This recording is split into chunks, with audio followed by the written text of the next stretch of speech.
I have figured it out. The Raiders' master plan that involves the chaos that was Monday, August 25th, 2025. Jacoby Myers requests the trade.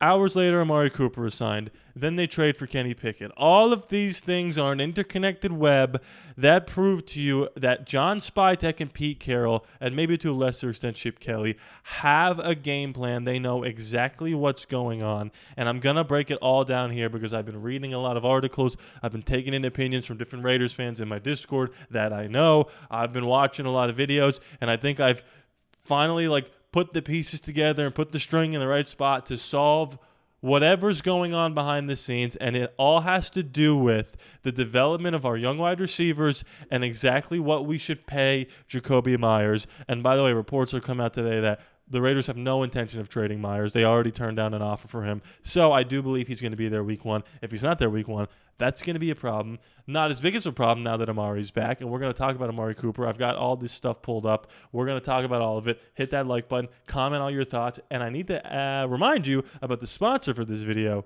DraftKings. With the NFL season right around the corner, there's no time like the present to get involved in the betting scene, and now you can with our new channel partnership with DraftKings Sportsbook. New customers bet $5 and get $300 instantly in bonus bets, and all you have to do is download the DraftKings app and sign up using the promo code ALLaBorde. Whether it's the thrill of betting on games live as they happen or building the perfect parlay for an even bigger payout, DraftKings has you covered. And do not worry, if sports betting isn't yet legal in your state, you can still get in on all the action with DraftKings Daily Fantasy.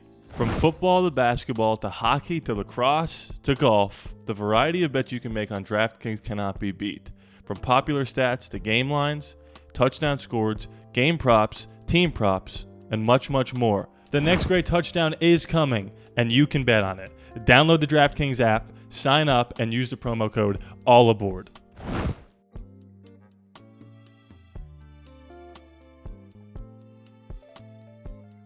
Okay, so a little bit of recap yesterday. Everybody knows what happened. Jacoby Myers requests a trade. Amari Cooper is signed. Kenny Pickett is traded for. Now, the Kenny Pickett thing's easy. We needed a backup quarterback. We're going to get a fourth-round compensatory pick for Trayvon Merrick. That lessens the blow of the Kenny Pickett of it all. We needed a backup. He's decent. Super Bowl champion. I digress. What exactly is going on with Jacoby Myers is maybe a little more complicated than what is on the surface. On the surface, it's like, I want more money. We don't want to give you more money or more years. We don't want to give you more years. And then they sign Amari Cooper, and is that his replacement? What's going on? Blah, blah, blah, blah, blah. I think this is exactly what's happened. I need you to let me know down below in the comments if you agree or disagree. When Spytek and Carroll took over, they outlined which free agents they should bring back, which free agents they should let go, who could they replace who with. Like, Elandon Roberts replaces Robert Spillane, and Jeremy Chin replaces Trayvon Merrick. We don't have that Nate Hobbs replacement. Okay, we'll go to the draft. We'll keep Malcolm Kuntz. We'll get rid of Divine Diablo. We'll get a Jamal Adams. Like, all these things they were trying to perfectly place together, and they need to set up our team not only for this season but for years to come. And I think that's what not a lot of people are thinking about. When you run an organization, when you're the GM, especially a GM of a team that doesn't have a franchise quarterback, at the time that Spytek took over, we don't have a franchise quarterback. We have a quarterback now for the future at least. And that just won 4 games, and that typically doesn't draft well up until last season or 2 seasons ago, you got to make sure that this is all very thought out and methodical, and the cap space and your young talent and developing people and keeping vets is all a part of that. So here's what I think happened. They knew Jacoby Myers, 1,000 yards, no drops, we all know, needed a new contract, and they were going to give him what they thought was fair, and they were going to negotiate all offseason to try to get this done. In the meantime, they will draft Jacoby Myers light, which is Jack Besh, physical route runner, right? Blocking guy, sure hands, solid player. Jack Besh is literally the Jacoby Myers 2.0 of this team for the future. We've all been saying that. Jack Besh is clearly going to take over that role once Jacoby's gone and Jack is ready. So they have the contingency plan in case Jacoby Myers and the Raiders really can't get a deal done, and then they can just let him go, right? Here's the issue. I think Jack Besh isn't quite ready to become the wide receiver 1 for the Las Vegas Raiders. Now, is that an indictment on Jack Besh? I don't think so, because most wide receivers that turn out to be Pro Bowlers take 2 or 3 years minimum to really reach their full potential. It's pretty rare that you get a Brian Thomas. You more likely have a season like Marvin Harrison or Rome Odunze. Look at Devontae Adams. I think he took like 3 or 4 seasons to have 1,000 yards, then became one of the best wide receivers in the league. So they evaluate the roster. They're negotiating with Jakobi Meyers. Jack really isn't ready. So now they're like, if Jack's not ready to take over for Jakobi, and he might not be a great depth guy at the moment, let's go get another wide receiver and triple down on the offense. Because I know without a shadow of a doubt, they don't think this defense is going to win us a lot of football games. And they're banking on Pete Carroll and Patrick Graham's ability to develop young guys like Polamalu, like Tyree, like Darian Porter. And they're playing the long game for the defense. And that might not be something you want to hear, but that's the reality of building a roster that just had a 4-win season. It does not happen overnight. These things take time.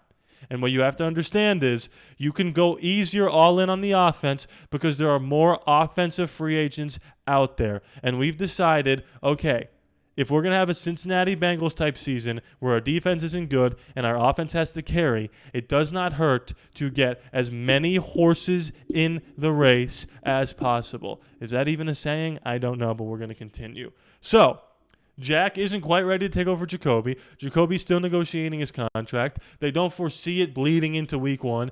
But in the worst case scenario where Jakobi actually says, you know what, I'm not going to play for you until you trade me, which by the way won't happen. But if it did, well, we have Amari there. And now with Dante excelling and becoming that take the top off the defense guy with Trey Tucker, with Brock Bowers, back with Michael Mayer, with Ashton Genty, there is no downside to signing Amari Cooper. Because if Jakobi's gone, then Amari can step up. If Jakobi's still here, him and Amari can play on the field at the same time. There is no downside to the Amari Cooper signing. Now, I've seen some people say, like, I don't like Amari. He gave up on the team. He was really down in the dumps, and he did not have a good attitude when we first drafted him. Yeah, what, when he was 22 years old, for God's sakes? I want you to look me in the eye, anyone that's like 25 or older, and tell me you're pretty proud of the person that you were when you were 19 and 20 compared to the person you are now. Because I can tell you right now, I'm not responsible for anything I said before I was 21 years of age.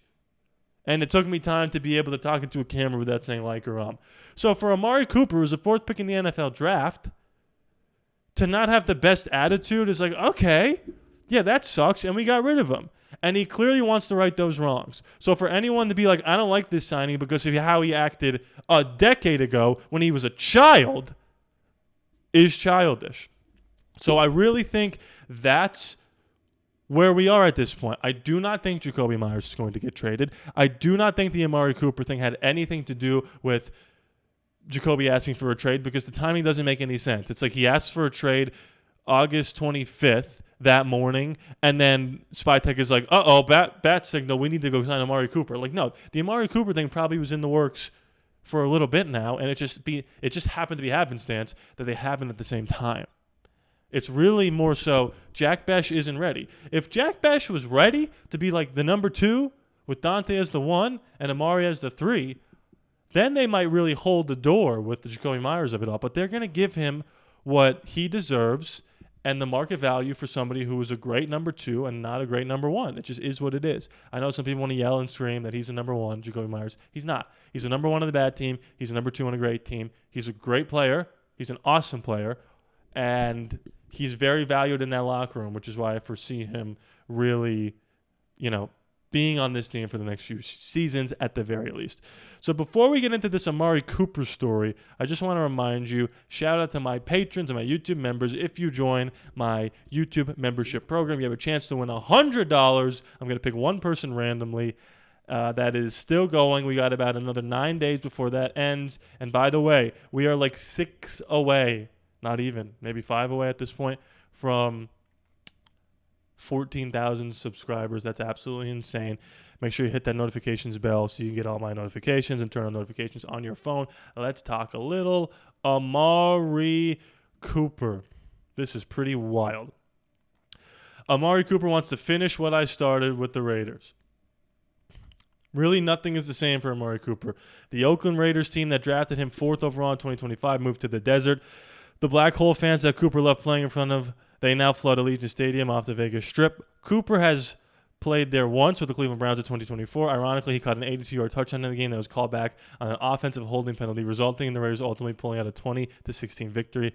His last remaining Oakland Raiders teammate left on the roster is Colton Miller, drafted months prior to Cooper being traded to the Dallas Cowboys. Wow, that's crazy. But even in a team headquarters and practice facility he's never been inside, seeing the Raiders shield brings back all those memories. And here's what Cooper had to say.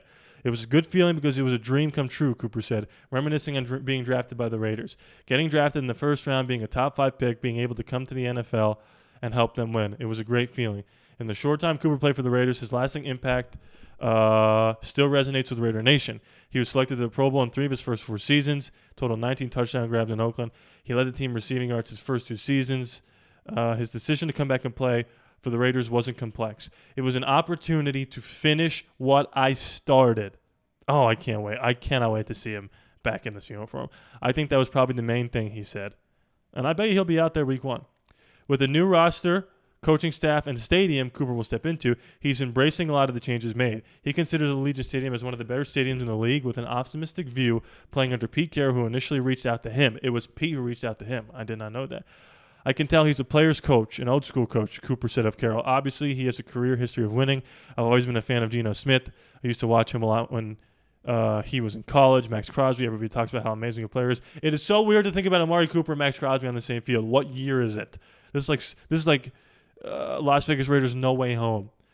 While the Raiders definitely aren't the same from 2018, neither is Cooper. He's played a lot of football since then. He's posted 7 seasons of at least 1,000 yards. That's pretty good. Tied for the most in the NFL over that span. Tied for second most, excuse me. With 154 NFL games logged, there's one thing that he'll be diligent about doing his second time around. Enjoying the journey, he said. Obviously, we're in a very privileged position. It doesn't last forever, so I won't take it all for granted.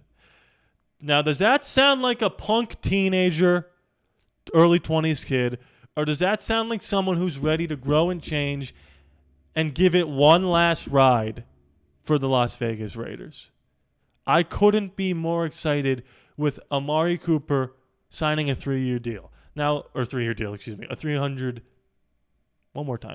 million deal worth up to $6 million. Now, do I expect to have 1,000 yards? No, I do not.